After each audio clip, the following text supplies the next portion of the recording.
Habacuc chapitre 3. Prière de Habacuc le prophète sur le mode des complaintes. Éternel, j'ai entendu ce que tu as annoncé, je suis saisi de crainte. Accomplis ton œuvre dans le cours des années, ô Éternel. Dans le cours des années, manifeste-la.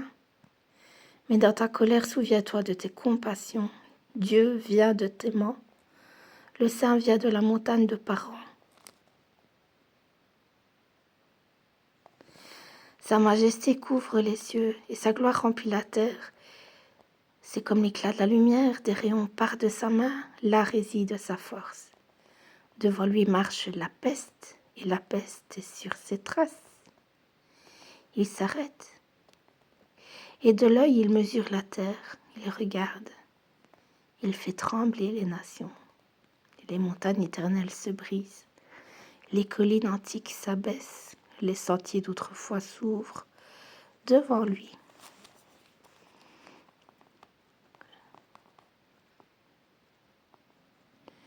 Je vous, dans la détresse, les tentes de l'Éthiopie et les tentes du pays de Madian sont dans l'épouvante.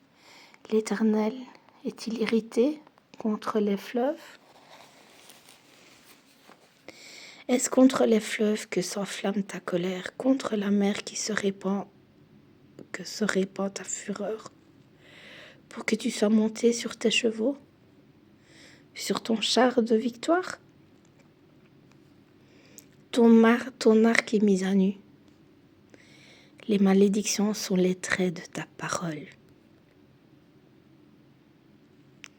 Tu fends la terre pour donner cours aux fleuves. À ton aspect, les montagnes tremblent. Les taureaux d'eau se précipitent, l'abîme fait entendre sa voix. Il lève ses mains en haut, le soleil, la lune s'arrêtent dans leur demeure. À la lumière de tes flèches qui partent, à la clarté de ta lance qui brille. Tu parcours la terre dans ta fureur, tu écrases les nations dans ta colère. Tu sors pour délivrer ton peuple, pour délivrer ton roi.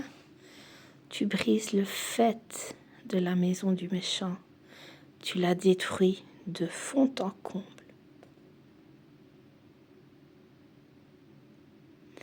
Tu perces de tes traits la tête de ces chefs qui se précipitent comme la tempête pour me disperser, poussant des cris de joie, comme s'ils dévoraient déjà le malheureux dans leur repère avec tes chevaux. Tu foules la mer, la boue des grandes eaux.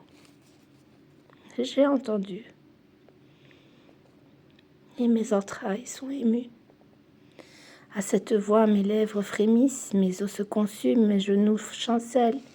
En silence, je dois attendre le jour de la détresse, le jour où l'oppresseur marchera contre le peuple.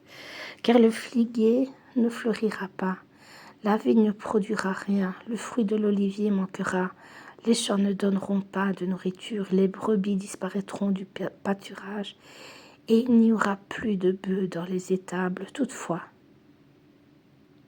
je veux me réjouir en l'Éternel.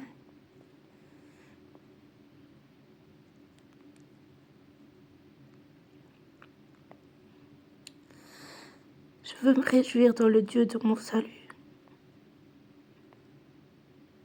L'Éternel, le Seigneur, est ma force.